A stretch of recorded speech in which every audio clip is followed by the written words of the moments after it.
What is going on, my pretties? It is 8:01 here on the East Coast. It would be 5:01 on the West Coast. Welcome to Early Evening Sports Buffet with Ginch. I am Sid Ginch, your host, Ryan F., here on the Red Line Radio Network. Before I forget, I think I forgot the last hour. Let me take my muggly ass.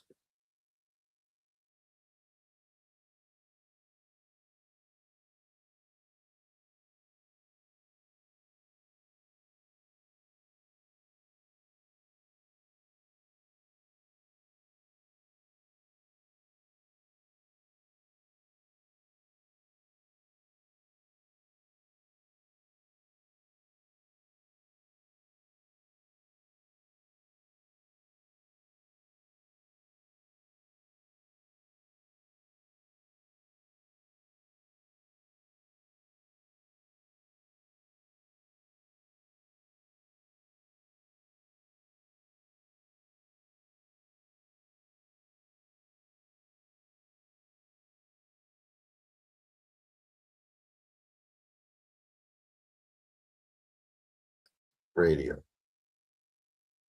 So, what did we witness over the weekend? We are at the break. Major League Baseball home run derbies tonight. All-Star game is tomorrow. They're in the Philadelphia's down there at the link. Will you be watching? Are you excited? Yes, if you want to go and watch the home run derby, or if you wanted to purchase tickets, you wanted to sit out in the outfield, anywhere from $1,300 to $3,000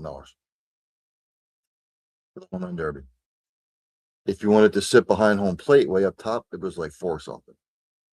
So ticket prices are just insane. The World Cup Final Four starts tomorrow.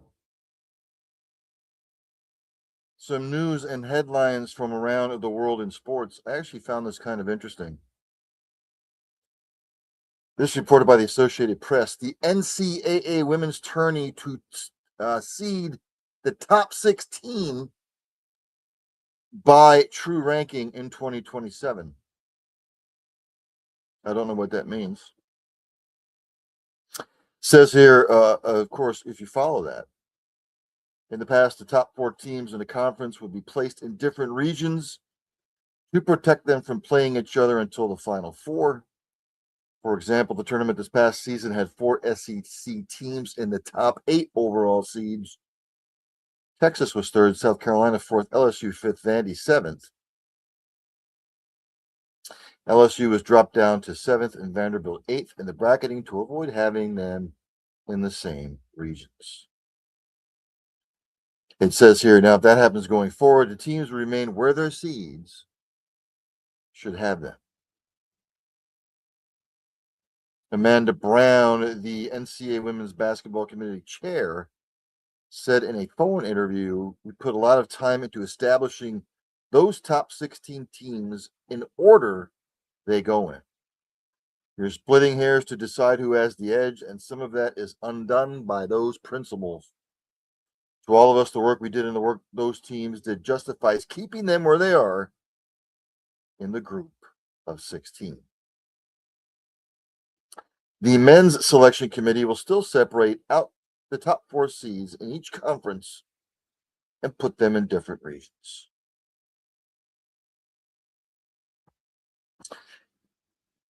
Okay.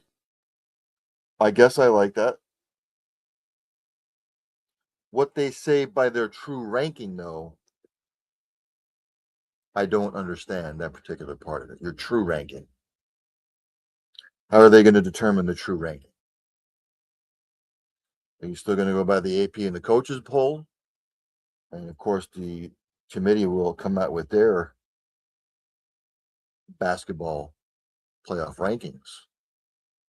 So are they going to seed those teams by their true college basketball rankings? In this case, the women's. We will have to see how that all plays out. So are they saying that if, let's say, Connecticut would be a 1 seed. And then let's just say that the 4 seed or the 4th ranked team would be, let's just say LSU. Would they still maybe have LSU in that particular bracket because they are the top ranked number 2 seed? Again, I don't know how they're going to do all this, but we'll see. Reported by ESPN, ex-Kansas player LeGarrette Vick is charged with attempted murder. He was arrested Sunday in Memphis in relation to an alleged incident on July 4th. He has also been charged with using a firearm during the commission of a dangerous felony. A man who was hospitalized for a gunshot wound to the back told police that he had gotten into a verbal confrontation with another man at approximately 11 p.m. He told police he was shot when he turned to run away after seeing the man had a handgun under his armpit. According to charging documents, he told police the first name of the alleged shooter, and then later identified Vick as the alleged shooter in a photo lineup. Bail for Vick has been set at $1.5 million. His arraignment today was continued with a new date to be announced. A bail review remains scheduled for Tuesday. So again, I have to keep an eye on that. That's not good.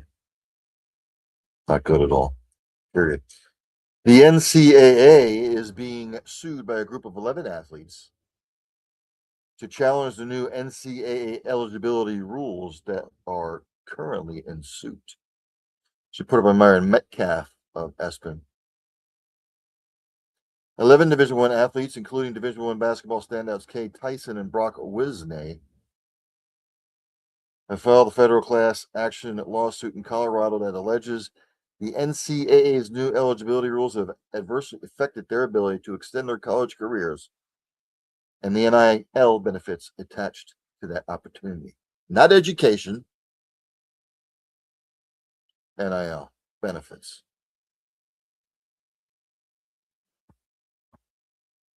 Going to read this here. The NCAA recently announced an eligibility rule change that grants all athletes 5 years to compete, but it did not grant athletes who exhausted their eligibility in the 2025-26 campaign an additional season. If successful, the federal lawsuit could essentially nullify the NCAA's new eligibility rules for a massive pool of athletes across all sports who would then be allowed to enter the transfer portal again and extend their careers.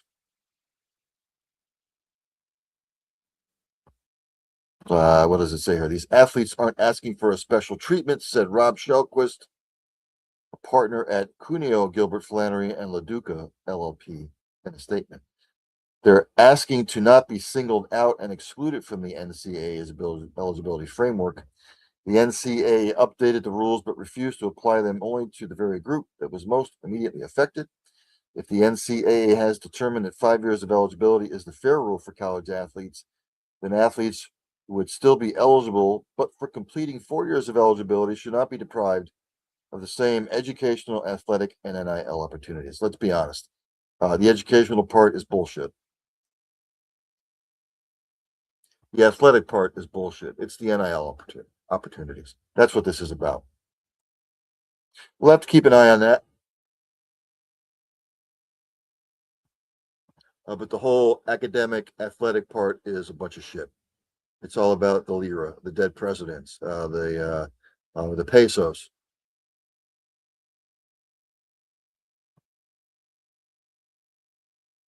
Reported by David Purdom, ESPN, Bryce Harper has denied giving FanDuel consent for video to customer. He said today that he did not know how FanDuel would use a personalized video he made for a customer who has since accused the sportsbook in a lawsuit of taking advantage of his gambling addiction. On his Instagram, Harper said he would not have made the video if he had known FanDuel's intent to use it as part of a VIP promotion or the betting habits of the customer, Terry Thompson.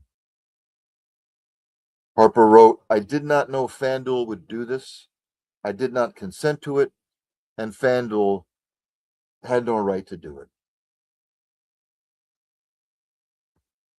Harper said he received a request on Cameo in November 2024 to read the provided script for a personal holiday video for Terry.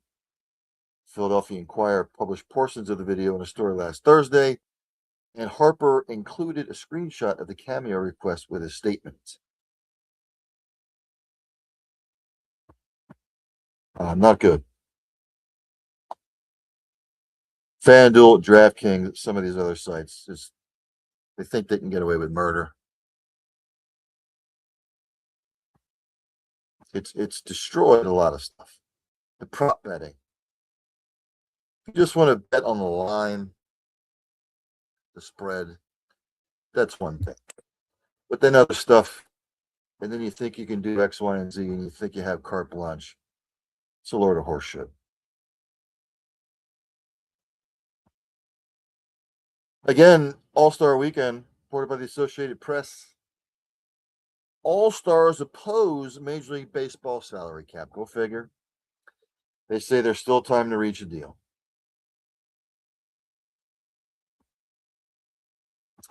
Paul Skeens, Juan Soto, and Bryce Harper have said players will never agree to a salary cap. It is crap, by the way.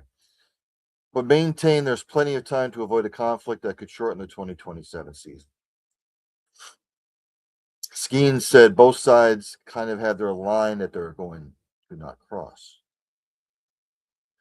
Whether that results in missing games or missing a season, we'll see. I don't want to hear about this shit. I don't want to hear about it anymore. Remember after the 2024 season, Juan Soto signed a 15-year, $765 million contract. The players don't want a salary cap after that. When is enough enough? Like, when is enough enough? Like, people were like shocked when Patrick Mahomes signed that $500 million contract in football, half a bill. Juan Soto, it's basically 3/4 of a bill for Juan Soto. Like, when is enough enough? When does it stop?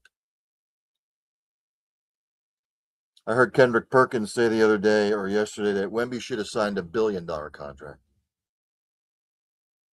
Are you fucking high?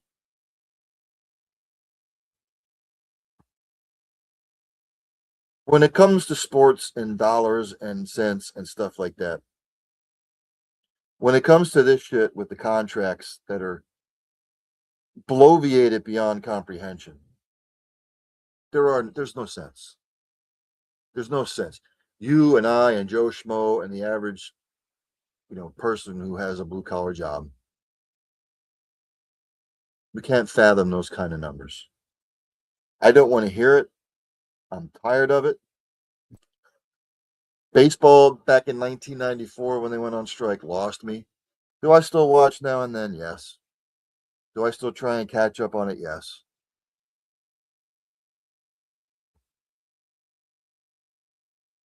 But if players are making that kind of money and you don't want a salary cap,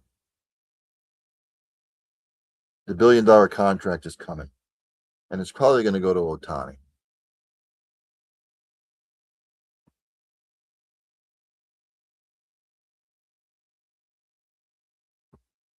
Reported by Dave McMenamin, ESPN. Austin Reeves said that he likes where the Lakers are headed. New contract in tow, it says here.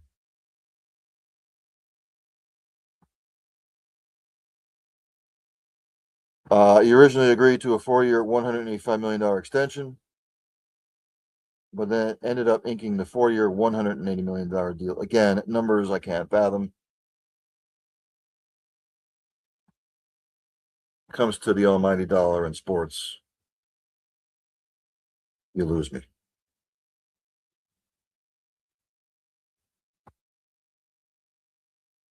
So what else do we witness this week? Oh, let's go to the World Cup, shall we?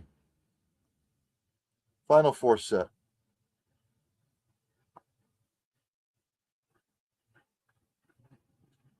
So if you missed it, let me go back to it here.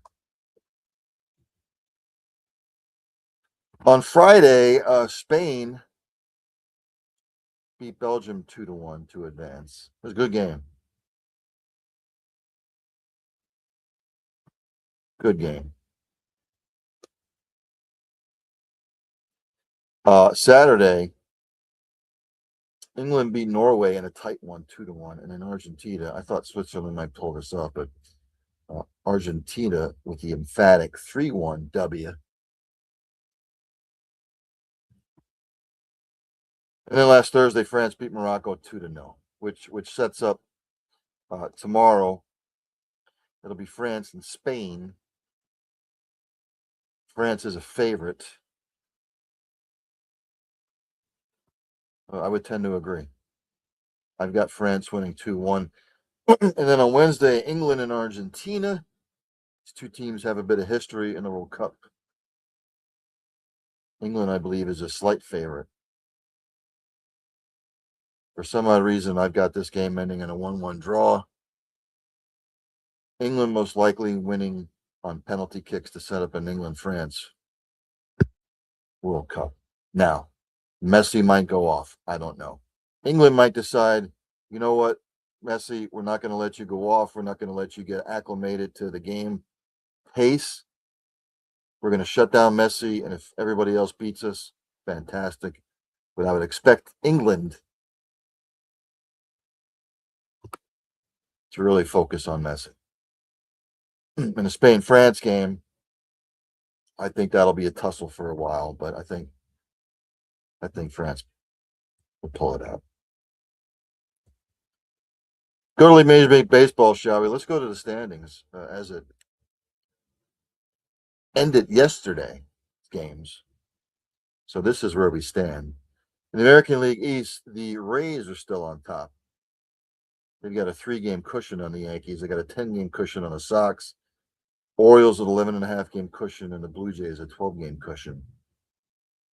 In the Central, how about those friggin' White Sox? They have a 3-game, or they're tied with the Guardians at the break. They both have a 3-game cushion on the Twins.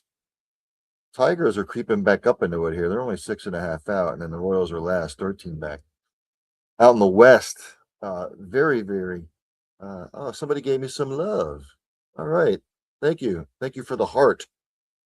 Whoever did that. It's greatly appreciated. Again, questions, comments, criticisms, all welcome. And some love. A second love. Thank you. Thank you. Thank you. American League West, the Rangers up on top. Mariners are a 1.5 back in second. The Stros, third, 3 back. The Athletics, 8 back. And the Angels, season to forget again. They're 11.5 back in last place. National League East. I said it would take a collapse by the Braves to bring everybody back into it. Braves, for whatever reasons, they just hit a skid here the last month. They only have a 2-game lead over the Phillies. At one point, it was a 10-game lead, I believe, from what I remember. Marlins are in third. They're only 4 back. Nationals 8 back, and the Mets out there in the Central. Brewers still with a decent cushion on the Cubs. They're 5 up on the Cubs. They're 8.5 up on the Cardinals in third. The Pirates, yes, my Pirates, they're hanging tough. I'm pleasantly pleased. 9.5 back. They're in fourth. The Reds, 15.5 back. Boy. Out in the West, you can just basically forget it. The Dodgers with an 11.5 lead on the Diamondbacks. Padres are 12.5 back. The Giants are 19.5 back. And the Rockies are 22.5 back. The Dodgers stadium with nobody in it would just basically have to collapse And the Dodgers would have to play in the parking lot for teams to have a shot. I'm sure there will be teams to make moves for the final playoff push.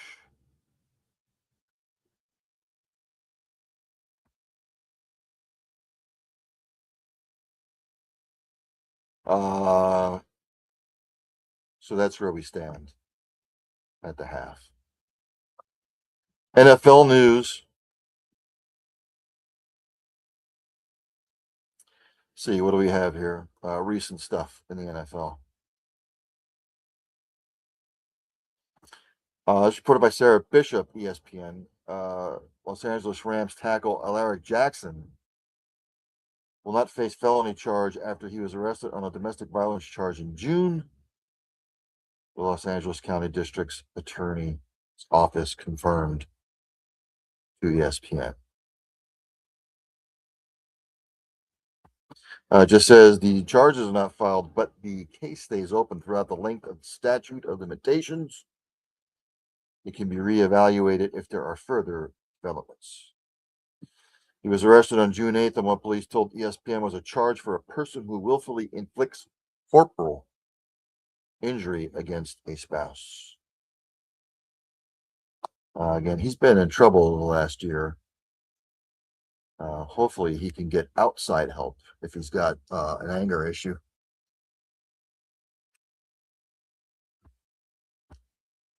The Packers and linebacker Isaiah McDuffie, they've agreed to a one-year contract extension. Will pay McDuffie $8.8 million over the next 2 seasons and includes $1 million in playtime incentives, though it doesn't say what those incentives are.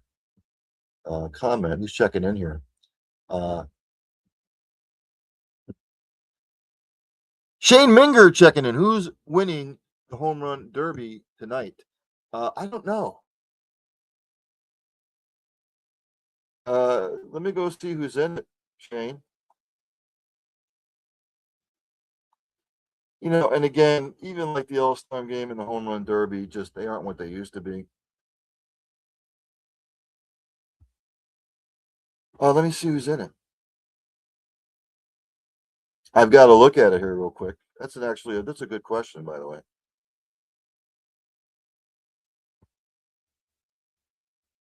Well, I know Schwarber and Harper are in it.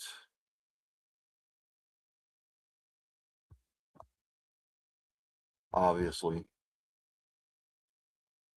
Why is it not showing me who's in it? What is the deal?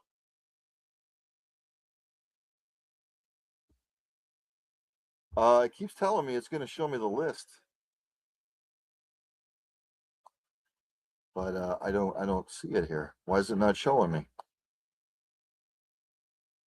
It's showing me what time it is, the whole 9 yards, but it's not showing me the participants.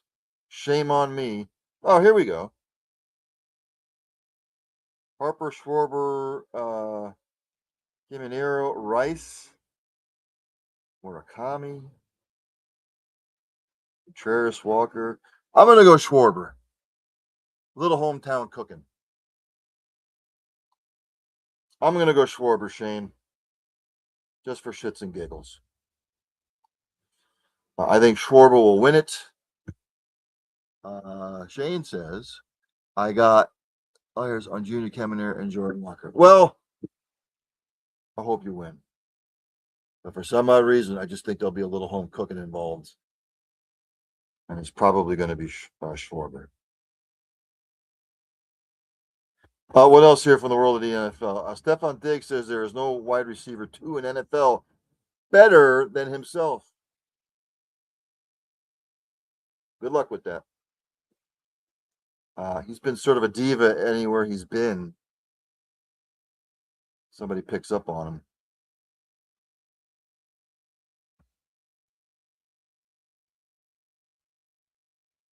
He'll wind up somewhere. I don't know where, if someone's going to take a chance on him. It's only 32, back end of his career. We'll see where he winds up. I found this quite humorous. Group led by the San Francisco 49ers limited partner Vinod Khosla has agreed to purchase the Seahawks. It was announced this past Saturday. Teams of the deal were not disclosed, but multiple league sources with knowledge of the matter said the selling price would be $9.612 billion, a record for an NFL franchise. Shane, did you put $9.6 billion on your guys today?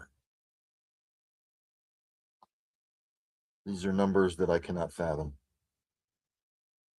Cannot. Some of this other stuff I've already been through in the past week. Again, the NBA has their summer league. I don't care. Doesn't matter to me. Some of this other NBA stuff I've already been through. Let's give the women some love. Let's go to the WNBA. Let's go to the standings. Shane says, very well could be, being a Cleveland guy, I have a large disdain for Roland Schwartz. Yeah. I feel your pain. I feel your pain. Look, I'm a Pirates fan, Shane. And basically what this organization's been over the last 30 years is a farm team for everybody else. My Pirates have not been to a World Series since 1979, versus last time they actually made the World Series. So, like when Jabon's out there, like my man Fuji over there with Cole County Entertainment calls me a ring chaser, I laugh at him. Because the Pirates have been no lie there, sir. Yes, yes, sir. I agree with you. WNBA standing is the Minnesota Lynx still on top. They have half game leads on the Aces and the Valkyries. The Wings are fourth, a game and a half back. The Fever are fifth, 3 back. The Dream are sixth. They're 4 back. Liberty, who won the Commanders Cup, by the way, whatever that means. They're seventh. They're 4.5 back, and the Mystics would have the final playoff spot, 4.5 back. Mercury, Sky, Storm, Sun, basically out of it. Sparks are still hanging in, as are the Fire and the Tempo.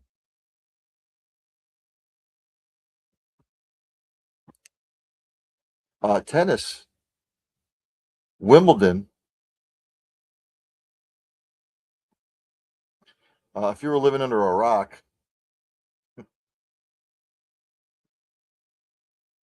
the number 1 seed, Mr. Sinner, beat the 2 seed, Zverev, 4-set winner, 6-7, 7-6, 6-3, 6-4. He takes the men's singles title.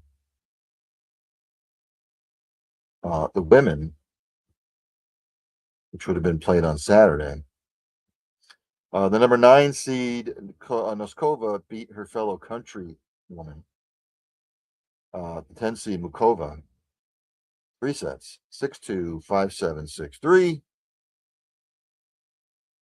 Men's double, the 1 seeds of Helio Avara and Patton beat the number 6 seeds, Aravalo and Pavic, in straight set, 7-6, 7-6. Shane chimes in, go Aces, have a player for my hometown. That's outstanding. That's outstanding. Look, you got the Aces, the Raiders, and you're probably going to get the Athletics. NBA basketball team? We'll see. We shall see. Women's doubles. The 2 seeds of Dabrowski and Stefani, they went down to the 10 seeds of Guo and Mladenovic. Yes. 6-3, 7-5. And in the mixed doubles, the 2 seeds of Aravalo and Ostapenko beat the unseeded seed of Hunter and Pullman's. They won 4-6, 7-5. 6-2. Let's go to golf, shall we? PGA Tour, as soon as it comes up here. It was the Scottish Open the week before the Open Championship, they call it now. I think some people still call it the British Open, but most people now call it the Open Championship.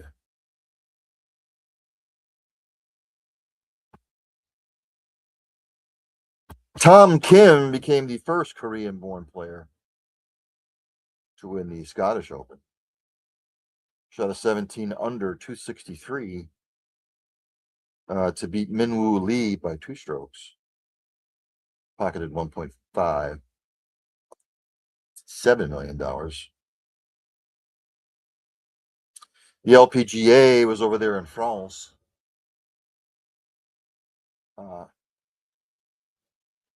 Heron Ryu won in a playoff. Beat Brooke Henderson. $1.4 million in earnings. No PGA. Did they have PGA Tour champions? Of course, my Verizon pad, is now doing the whole buffering. Anybody that's watched my shows know that technology has a tendency to shove red hot poker up my ass. Yes, LPGA, yes, in France, PGA Tour champions. Zach Johnson destroyed the field this week there out in Akron, Ohio, Firestone Country Club. He wins with a 15 under 265. He beat Boo Weekley by 6 shots. Pockets 525 grand. No live. That's not for a couple weeks. The DP World Championship, they don't kick it back off until August again. And the Corn Ferry Tour, they were out in Colorado this week, and it's a TPC Colorado. Ross Steelman beat Tommy Morrison. Not the old Tommy Morrisons. He wins by a stroke. 22 under 266. He pockets $180,000. MMA, UFC. People wonder why I don't watch. I didn't spend more time on it. It's because of the crap that went down on Saturday. 69 seconds in, Conor blows out his calf. Supposedly supposed to have surgery. Says he wants to come back and fight. You had your leg snapped early on in a fight in the last 4 or 5 years, and you've blown out your calf. It's time to hang it up. Just go make movies, do commercials for your whiskey. It's time. It's time to just go away now. But obviously he brings in ratings, so who the hell knows what will happen. I am a NASCAR buff. I could not stay up for it. There was a rain delay. Ryan Blaney with a dominant performance. He wins in Atlanta.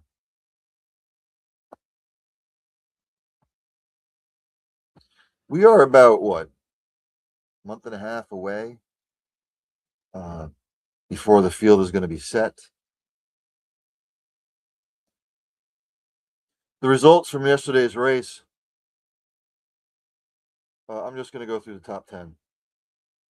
Chris Buescher finished 10th, Joey Logano 9th, Tyler Reddick 8th, Austin Dillon 7th, Shane Van Gisbergen, good showing 6th, Eric Jones 5th, Ty Gibbs 4th, Carson Hocevar 3rd, Christopher Bell 2nd, Ryan Blaney 1st. If the playoffs started today, Eric Jones would be 16th, Shane Van Gisbergen would be 15th, Austin Cindric 14th, Bubba Wallace 13th, William Byron 12th, Daniel Suarez 11th, Chase Briscoe 10th, Christopher Bell will be 9th. Carson Hocevar 8th. Chris Buescher would be 7th. Carl Larson 6th. Chase Elliott 5th. Ryan Blaney is still in 3rd. Tyler Reddick in 2nd. And Denny Hamlin would be 1st. Again, switch on over. Tune into the Home Run Derby. I hope your favorite player that is in it will win it, because they're in it to win it. Again, I'm not going to go over MMA, UCF. I just think it's a joke at this point. Again, tomorrow, France and Spain. And then on Wednesday, we have Argentina and England. Oh, let's look at numbers of NHL news. Some of this stuff I've already been over, because most of it is from last week. So, yeah, there's really nothing new. So, I think I'm going to end it there. Oh, and once again, before I forget, because I'm a dumbass, let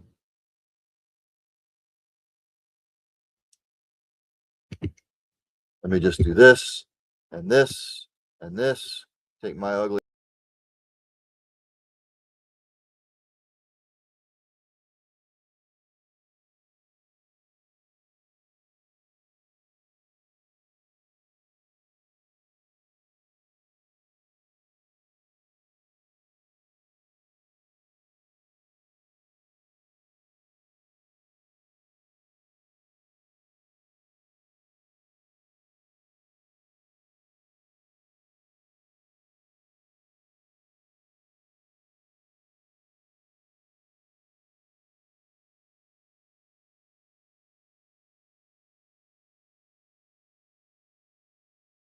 radio. So, I'm going to end it there. As I say at the end of each show, practice compassion, practice empathy, have passion for whatever you're doing. Hug somebody every once in a while. You might make their day. Tell somebody you love them. You might not get a second opportunity. And for God's sakes, if you see somebody struggling in whatever fashion it is, ask questions, inquire. Do they need help? How can you get them help? Because you might not just be saving a life. You might be saving a multitude of lives. With all that being said, there's only one thing left for me to do. And that's for Dandy Don Meredith to take me out. Have a great night, everybody. Turn out the lights. The party's over. They say that all good things must end. Call it a night. The party's over. And tomorrow and next year starts the same old thing again. You got it.